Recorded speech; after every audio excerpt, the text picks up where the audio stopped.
Hi, I'm David Liew from Melbourne, Australia, reporting from Room Now for EULA 2021. And busy day, busy first full day at the conference. Lots going on, especially in RA. Just want to tell you a bit about some of the abstracts in RA-ILD. I don't know about you, but for a long time, I think this was a disease which I certainly felt very vulnerable about. Patients who really do progress in it, and really who do have escalating disease really get held back by it. And we know that it's a significant cause of morbidity and mortality in our RA patients, even in a contemporary situation. But what can we do about it? And we've known for a while that perhaps some therapies might favor improvement in this space, and we certainly saw abstracts about abatacept and about tofacitinib in RA-ILD, and we all are conscious that controlling the RA is so important to controlling the RA-ILD. But what do therapeutic avenues look like in the future?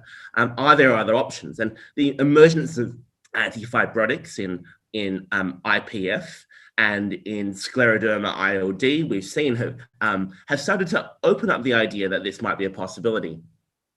So what was really interesting at this meeting was looking at a sub-analysis of the INBUILD study, which looked at nintedanib, which is an antifibrotic, looking at that in RA-ILD. And we'd seen broader rheumatological cohorts before, but we hadn't really seen anything specific for RA-ILD.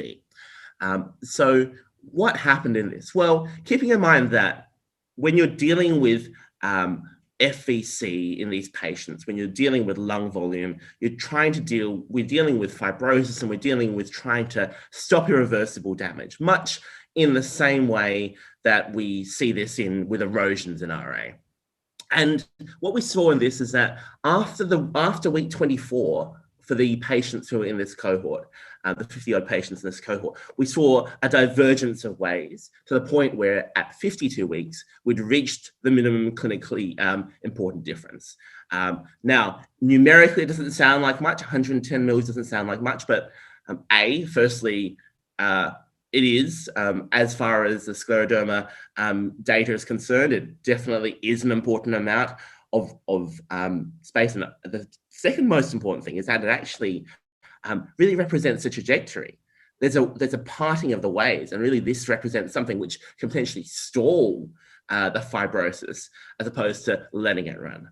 Now, is this going to be the kind of thing that we run by itself, and is it going to work for everyone? No question.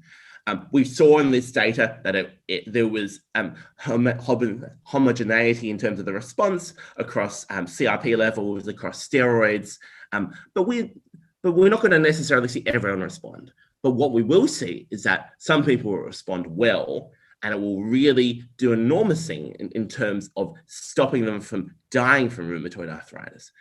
And more than that, we're starting to see the idea of combination with other therapies. So taking our effective RA therapies and combining them with things like antifibrotics. This is something that I saw Ernest Troy ask a question about.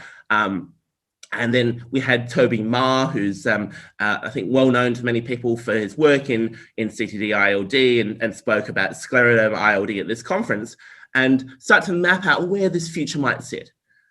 And hopefully this is a point where we're getting to be more and more sophisticated in the way that we treat RA-ILD. Do the simple things right, treat the RA right, and then plausibly on top of that, add antifibrotics. For more about EULA 2021 and all that's happening, as well as all in rheumatology, head on down to roomnow.com.